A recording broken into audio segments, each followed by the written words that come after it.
It's a gorgeous, balmy Sunday, but I can't enjoy it. My nerves are getting to me. Meeting Sebastian's parents for the first time is causing serious anxiety. Oh God. I need air. Reaching for the worn window knob reminds me how badly I need a new ride. I'm guaranteed a good upper arm workout each time I roll down one of these windows. A quick glance at my iPhone tells me time is not my friend today. Reaching across the seat, I frantically roll down the passenger side. With the task complete, I pull away from the curb with a jolt. Turn left in 1/2 mile, the iPhone navigates. What if they don't like me? What if they don't think I'm good enough? What if I say something stupid? God. I hope they like me, because he's the one. I'm pretty sure of it. College, graduate, and get married. This is what girls my age do. We go to, damn. I could use anything but a stoplight right about now. Listen, that's how this works. The timing is right. I've got the guy. It's the next logical step. Besides, I'm a full-fledged adult. A glance in the mirror screams otherwise. The wide eyes of a bewildered little girl stare back at me. Nope. I'm an adult. It's time to make some real adult decisions. After carefully following your sexless 6-month rule, and 1.5 years of dating, things are getting serious. He's met your family. Now, you're meeting his. You've both exchanged keys. Soon you'll probably move in together, maybe even get a place on the east side by the lake. Loud, aggressive honking brings my attention to the empty lane in front of me. In the rear view, the driver behind me is not too happy. Almost. Looks as if he's somehow caught mad cow disease, what with his red, bulging eyes, foaming mouth, and erratic pointing finger. What's his problem? I look up in time to see the green light turning yellow. I better move it. My heart flutters lightly as I step on the gas and quickly pull off. I can see us waking up together. A proposal is coming. I know it. This is gonna be a perfect happily ever after. Moments later, I arrive at the restaurant and park around the corner instead of in the parking lot. A vintage beauty like this has no business on this side of town. Honestly, vintage is putting it nicely. I get out, slam the door and check to make sure it stays shut, then rush inside. A hostess leads me to an already occupied table. Sebastian, Mr. Duval and Mrs. Duval are waiting. I take my seat. Hello, it's so nice to finally meet you. I smile, probably flashing every tooth in my mouth. I hope you weren't waiting long. Sebastian introduces us. Mother, Dad, this is Aria. He beams as he looks to his mother, seemingly awaiting her approval. We arrived a while ago, Mrs. Duval informs me. Traffic. Sorry, I reply sheepishly. Starting off with an apology. Not a good start. Sebastian laughs uncomfortably. It hasn't been that long. Is all Mrs. Duval says behind a tight-lipped expression. That feels off. It's so nice of you to join us, Aria. We've heard good things. Mr. Duval welcomes me with a warm smile and a handshake. Mrs. Duval gives me a once-over. Your hair, it's, different. Very, unique. Nice attempt at a compliment. Reaching for my curly hair, I pat it for reassurance. Yes, ma'am, it's natural. She grimaces at the word ma'am. Oh shit. Strike 2. A lot of girls are going the natural route. I nod. It's actually very versatile. I can wear it straight when I choose to. She replies. Her eyes fall on my apparel. Wearing Sunday's best, she asks with a patronizing smile.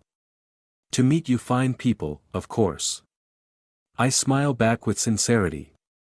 Really no need to go all out. It's just brunch, she replies indifferently. Dear, let's not give Arya a hard time.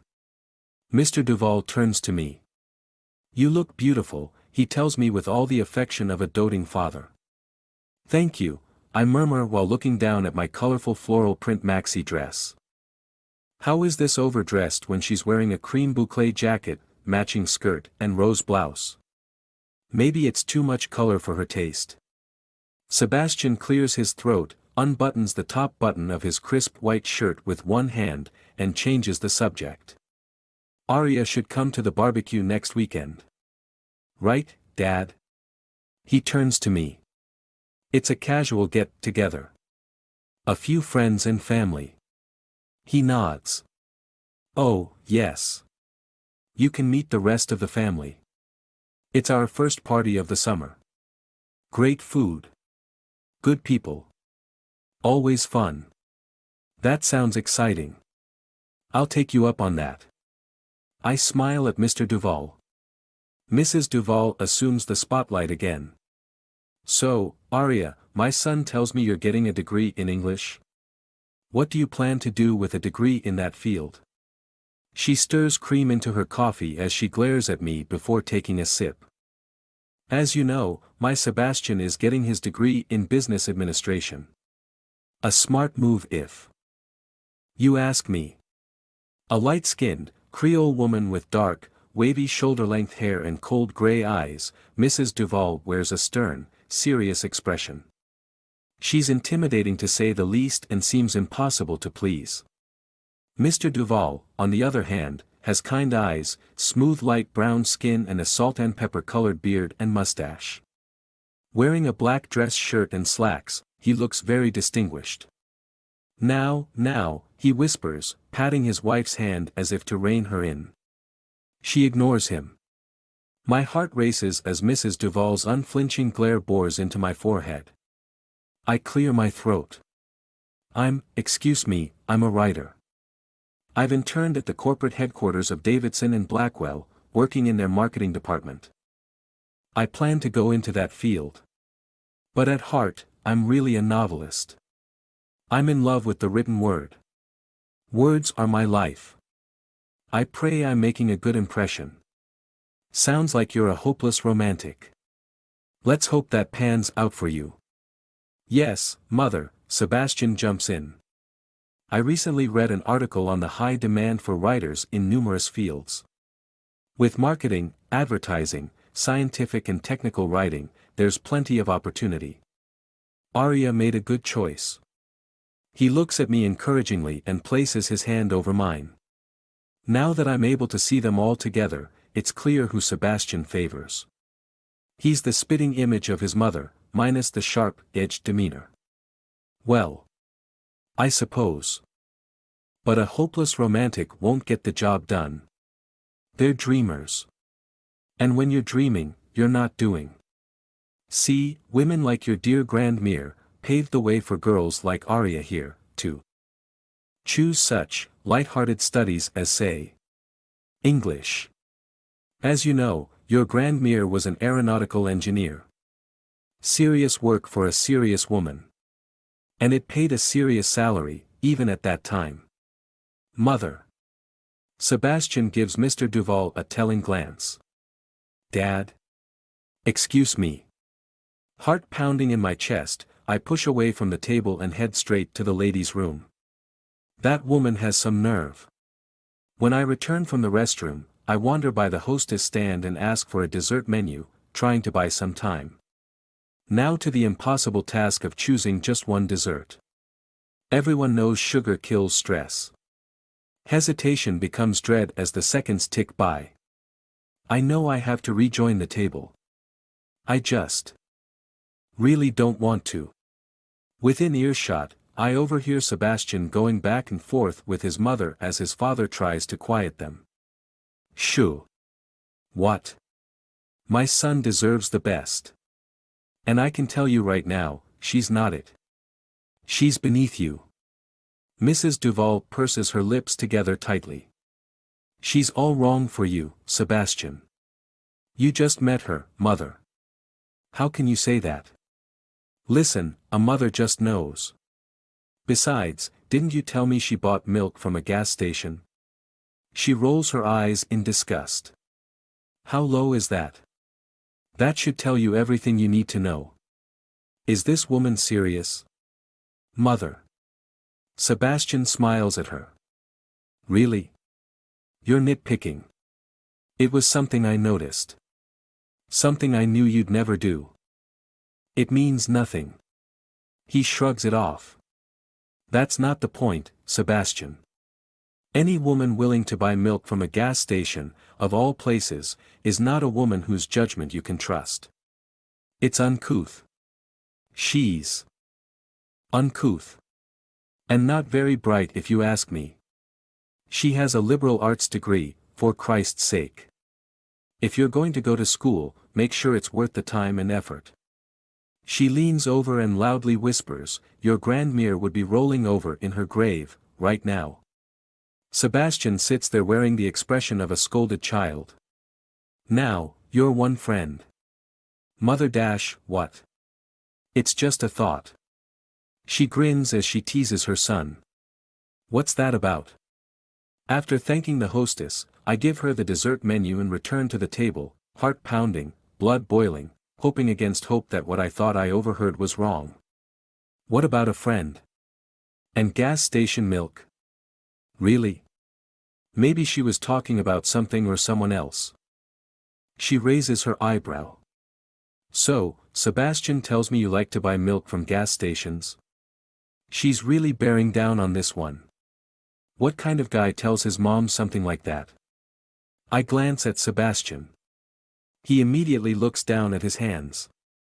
I waver, trying to think of something intelligent to say, in my defense. My chest tightens as I laugh politely, breaking the silence. Sure. It happened. I shrug. But rest assured, I do all my shopping at the good old supermarket. Gotta love those, right? This is clearly going to be an uphill battle. The rest of the meal is awkward, at best.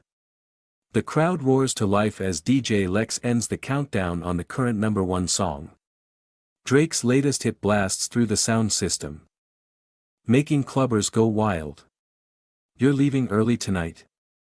Me too. What are you and that boy toy of yours doing? Each other. Sasha leans her head back and belts out an impish laugh, making me smirk at the thought. Sasha Baxter and I met on campus last year, quite by accident.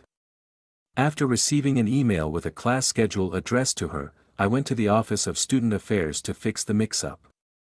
When I arrived, there she was, standing at the counter complaining that she'd received a class schedule with my name on it. We became fast friends after that and recently got jobs, working together at Club Lotus. We're going to a concert down at the rave. Miguel is performing tonight. I'm so excited. I rub my hands in anticipation. I love Miguel. You're so lucky. You know his music is all about sex. Sounds like your night is gonna end well. It just might. I reply, grinning from ear to ear. I'm waiting for my drink orders to be filled when I spot a new face in my section. Pulling Sasha's attention away from the table she's wiping, I nudge her. Hey, who is that? Over there. Who? The guy with the goatee, talking to Nick. Yeah, him. My heart does a somersault. Oh. He's hot, right? Wish he was standing in my section. Sasha moves in close and whispers, in a gossipy tone. He's the CEO of that huge real estate firm downtown. She snaps her fingers. You know, the one that has that commercial on TV? I shake my head, causing my curls to bounce. I'm drawing a blank. Anyhow, he made Forbes' 30 Under 30 list a couple of years ago. He's a real estate rock star. And sexy as hell, if I might add. He's the type of guy any girl would be happy to snag.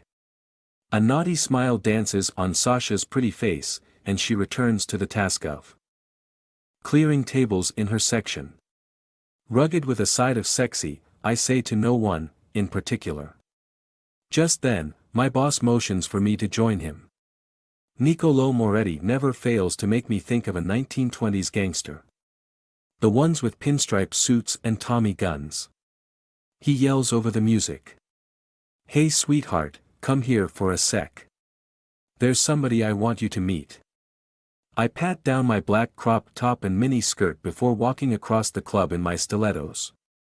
My heart is about to leap out of my chest. I hope no one can tell. I force myself to project confidence in my stride. It's always been a good cover. "Hey Nick, what's going on?" I glance from Nick to Mr. Ruggedly Handsome, resting his chubby hand on the small of my back. Nick turns back to Ruggedly Handsome. "This is Aria. She's a doll. The best of the best, I tell ya. She'll be taking care of you tonight. Anything you need, there's nothing too small, just let her know." Nick turns to me. "Ain't that right, baby girl?" "Yes, of course.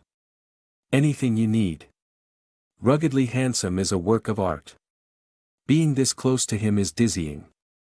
Up close, he's extraordinarily good-looking and his clean, masculine scent invites me to come closer. "Aria, this guy is a close friend of mine. He's the man to know if you ever want to make big moves. Trust me, you'll want to stay on his good side, he has real pull in high places.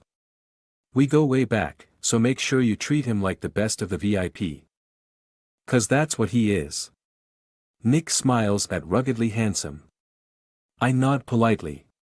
"Nick. I finally see your vision. Club Lotus." He lets the name percolate the air. I like it. It's trendy. Sexy. Definitely hot. Everybody's talking about this place. You did good, man. I'm thrown. He doesn't speak the way I expect. With a resume as impressive as his, I expected some arrogance. But he's nothing like that. Confident, yes. Cocky, no. At least not right now. I imagine he's the type that owns the boardroom while still having serious street cred. He successfully straddles the fine line between both worlds. Why is that such a turn-on? I get the sense that just below the surface there's a tornado of intensity. Something in me wants to descend into his depths. His lean yet built physique makes that tailored charcoal gray suit look like candy wrapping. I'm more than sure that I'd love the hard candy underneath. I can tell he works out hard. With toned arms and broad shoulders that make me think he'd have no problem lifting a woman up onto a counter. His almond-shaped eyes and long lashes make it impossible not to get lost in his gaze. Is he mixed? Black with Asian, maybe? That would explain his smooth, creamy light brown complexion. His dark eyes, sharp nose, and chiseled features say sexy male model, all day long. He's forcing my heart to work overtime. He takes a moment to look around. Judging by the way his eyes come alive as he watches the dance floor, I can tell he appreciates the nightclub's ambience. My eyes follow his from the modern, all-white leather furniture, to the sleek white, wavy walls. Even the lighting which, right now, happens to bathe the entire club in hues of lavender and teal. This place is out of control. We're almost at capacity with a long line around the corner, while neighboring clubs are half empty. The music is banging. The atmosphere is alive with buzzing conversations. And everywhere you look, it's packed wall to wall with people dancing, on the white tabletops, on the platforms that border the walls, and on the balcony that lines the second level. Everywhere I turn, there's laughter, smiling faces, kissing couples, and glasses going bottoms up. He's right. Club Lotus is sexy. Searing. White. Hot. Yeah, man, Nick says, startling me out my days. I get to run my own show now, thanks to your investment. No more working for some prick. We've been open for a few months now. And I couldn't be happier. Everything is going smoothly. He's all sunshine. Glad I got in early. They won't be able to touch you once this place takes off. And it looks like you're off to a hell of a start. With one hand in his pocket, Mr. Ruggedly Handsome takes a sip of his drink. Tuning into the walkie-talkie on his hip, Nick excuses himself, leaving me alone with a man deemed to be one of the Midwest's most eligible bachelors. Suddenly, I realize we're in two totally different worlds. He seems impossible to measure up to. What kind of woman can keep a guy like him? I feel like a tiny, inexperienced kitten in his presence.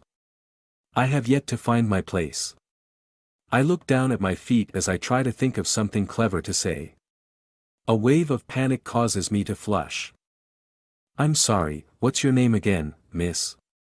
His attention is fully on me now. His gaze pierces right through me. Those eyes tell me he's good at reading people. And that makes me want to run and hide. I gulp. I'm Arya. Right. Arya? He leans forward. Davenport. Well, Arya Davenport, you're a breath of fresh air. I'm Phoenix Prescott. He extends his hand with a warm smile. You are so charming. I reach out to greet him.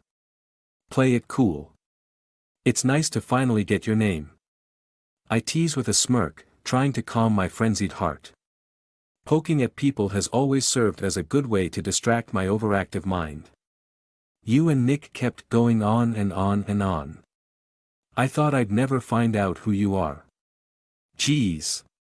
His smile grows wide and seems to invite my playfulness. Oh, so you're curious about me? Just a little. I intentionally use the same gesture women use to describe a small dick. I saw you talking to Nick for a while, I knew you had to be someone I should know. Plus, you know, you're standing in my section. So, it's basically my job to get to know you, I say with a patronizing smile. Ow, ow. That hurts. He laughs loudly. That's the only reason you wanted to know my name? Because it's your job. I shrug. That's why. I just met you and you're already taking shots. He steps back to look me up and down, as if reassessing me. I was wrong about you. In what way? I ask, honestly wanting to know. Never mind that. It's good, so don't worry about it. Tonight, will be fun. Is that a threat or a challenge? Take it how you like it, sweetheart. He sips the last of his drink and smacks his lips together repeatedly.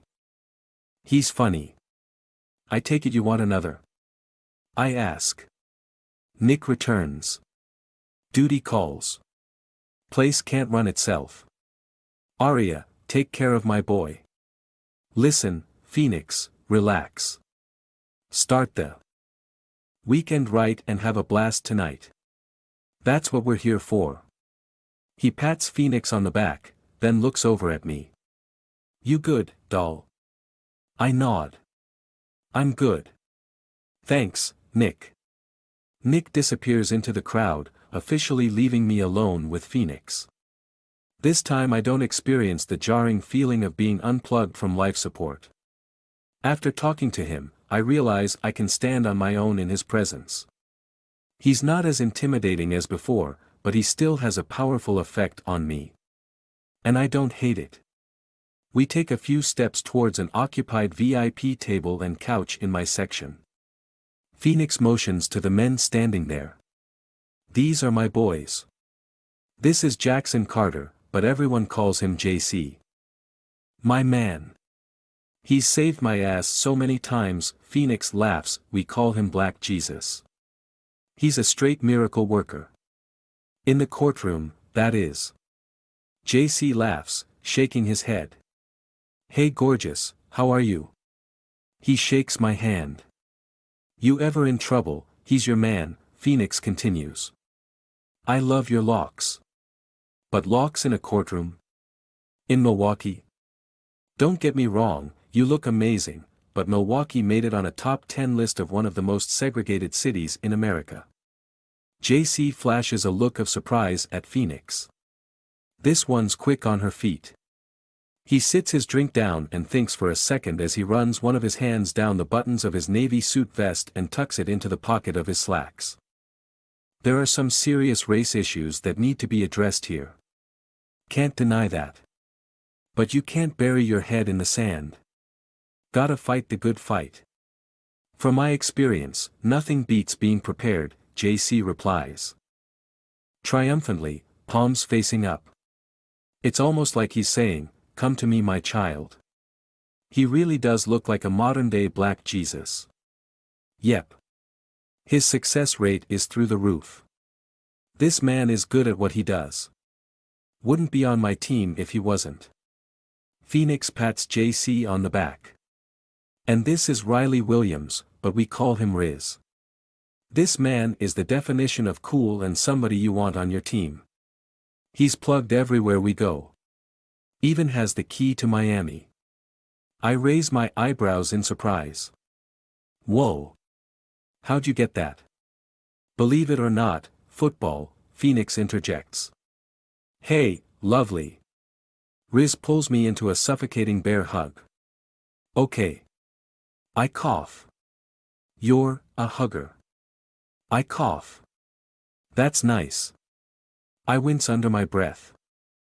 A few quick pats on his back and I slowly back away, getting into my own space.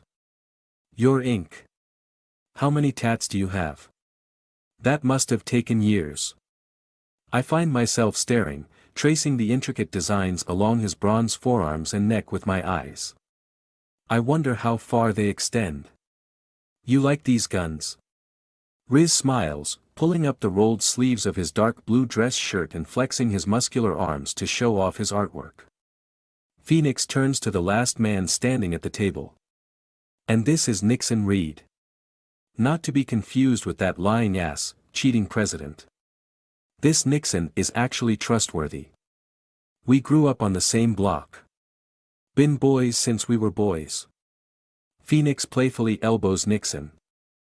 That's right. Nixon smiles as he runs his hand through his curly mohawk.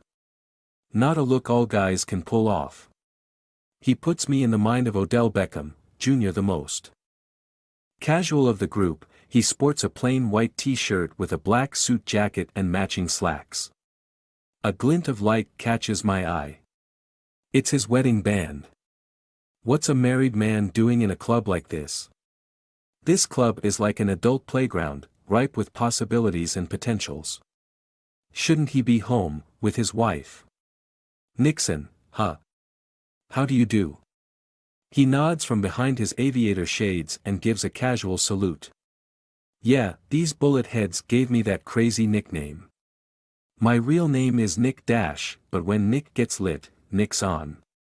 Nixon. Phoenix laughs gregariously. He's quiet and keeps to himself now. Don't let him start drinking. It's over. Phoenix grins as he imitates the hand gestures of a boxing ref announcing to the crowd that an opponent is knocked out cold. Riz and JC join in, laughing and dapping each other. Hey, bruh, I'm no worse than you. You want to see somebody clown? Check him out after a few drinks. Don't make me tell her about the club last week. Now Riz and JC side with Nixon, laughing wildly amongst themselves. They remind me of boys hanging out in high school gym class. All jokes and wise cracks. I've always had the most fun around guys like that. And this is Arya. She'll be our gracious waitress tonight. But don't let her smart mouth fool you. She's a sweetheart deep down, Phoenix completes introductions. How would he know? That's really sweet. After I've been anything but. You look thirsty, what can I get you? Let's start off with a bottle of Grey Goose and a bottle of Remy. White and brown, something for everybody, right? Phoenix looks around. Gaining consensus from the guys. Standing at the bar waiting for my bottles, I load my tray with the essentials before picking it up. I balance it perfectly, carrying bottles of liquor, a few carafes of juice, a bucket of ice, drinking glasses, straws, and napkins. Rocking my 4-inch black stilettos, I catwalk back and set the table. The display is beautiful when I'm done with it. Here you are, Mr. Prescott. Is there anything else I can get you? He nods in approval. Call me Phoenix. I think that's everything. Nick was right, you're good. Well, I am here to please, I boast. He pauses for a minute. Good to know. Behind those intense dark eyes, he's calculating. I can just imagine what's captured his imagination. In the VIP section one over from Phoenix, the hostess seats Lisa and her group. She's one of my favorite regulars. And it looks to be her birthday today. I head over to her table.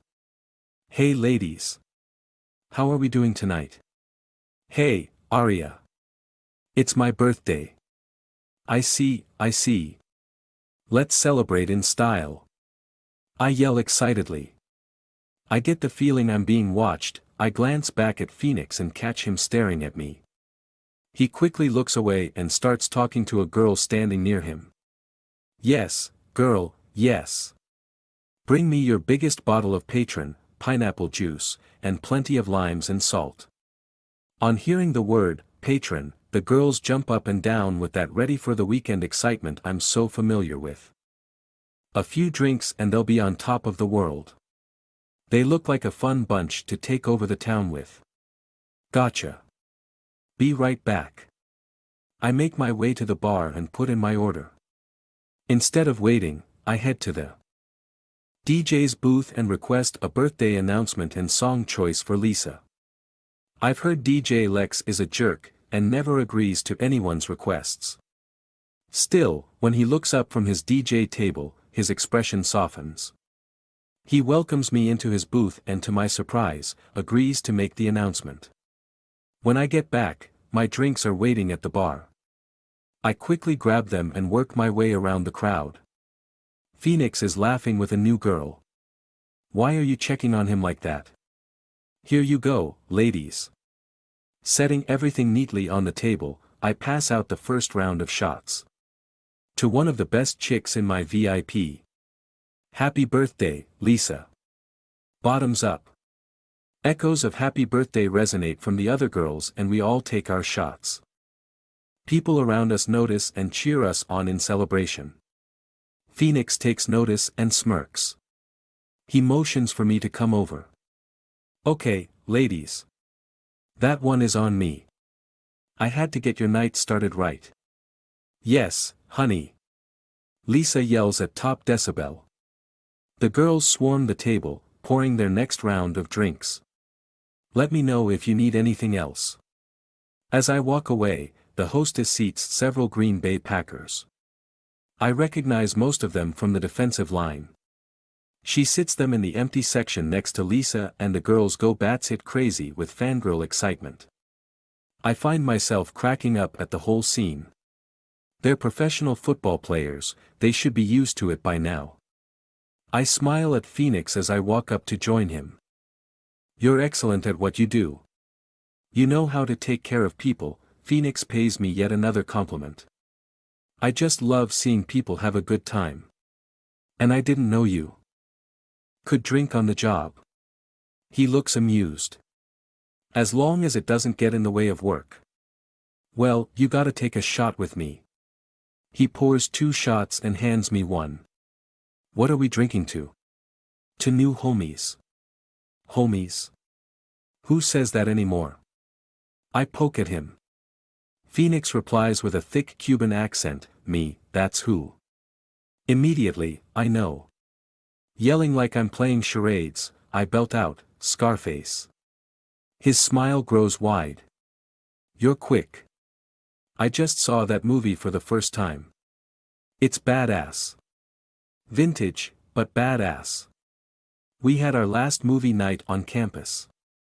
You know, you bring lawn chairs, drinks and snacks and camp out on the grass and watch movies and stuff. It's one thing I'll definitely miss. So, you're a college girl.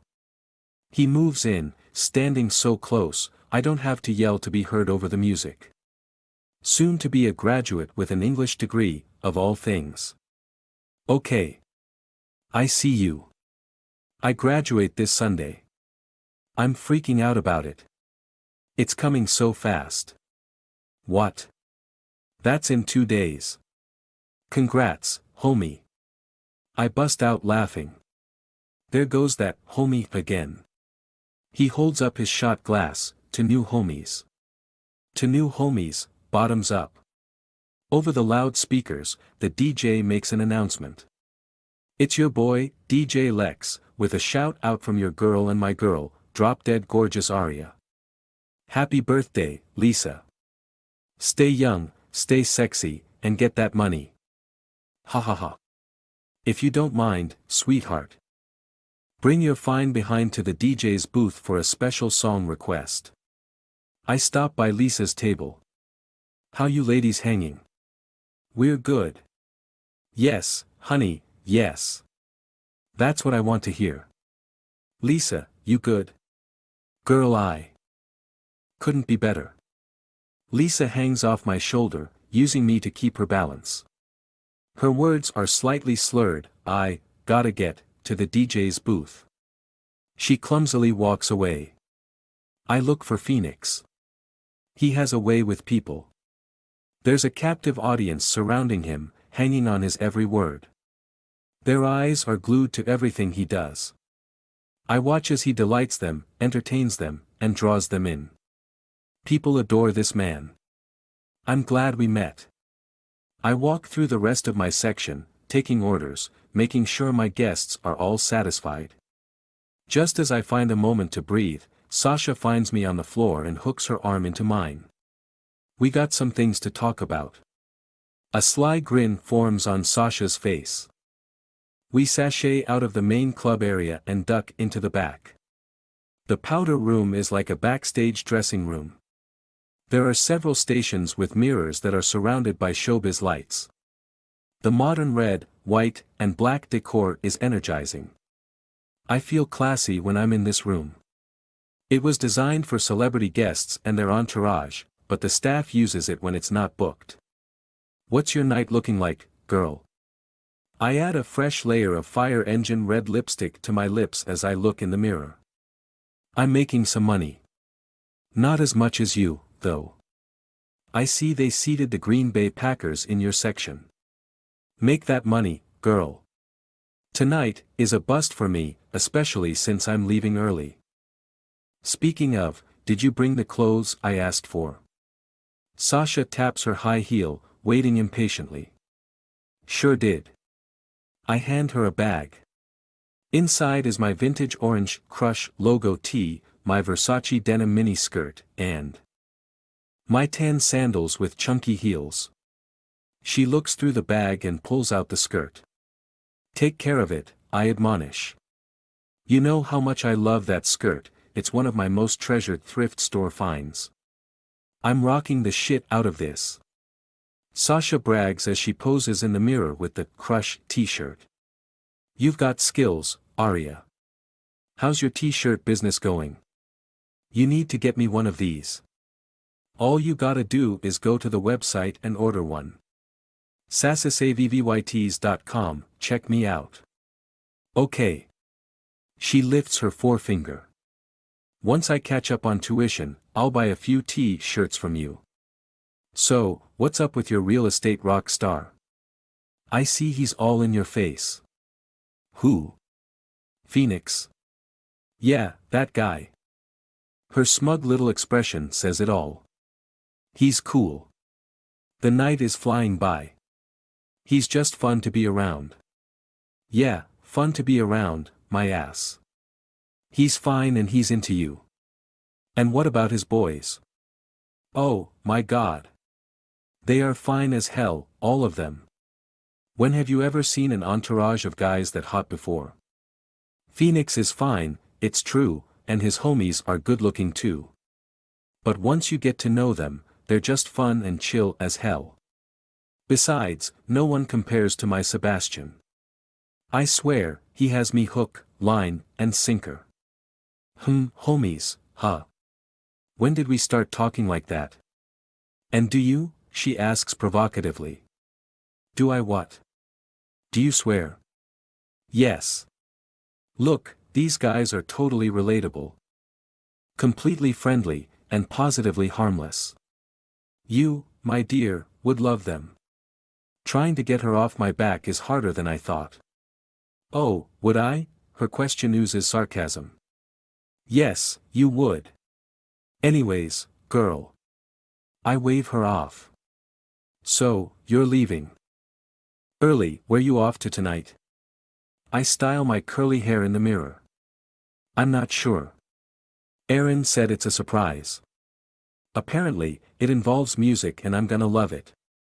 I'll tell you all about it later. Maybe tonight will be the night for us. I'm trying to stick to your sexless 6-month rule, but how realistic is that? It's hard, but you gotta do it. It's the only way to find out if a guy is serious about you. He'll wait if he really likes you. Plus, you never know, he might even fall in love, like my Sebastian. I smirk. It's like we're 12-year-old girls, swapping secrets in the school bathroom between classes. The only difference is we're 10 years older and the secrets are R-rated. Well, all I know is that with something like that you better be careful. Love is a crazy thing. No matter what you do, don't try to tame it, because it will tame you. Don't try making plans because everything will go off course. And don't try to control it, because it will run you, demanding you move on its time. All you can do with love is go along for the ride. That's it. You've been warned. So, play nice. Sasha warns. She wags her finger at me before giving me a hug and heading out.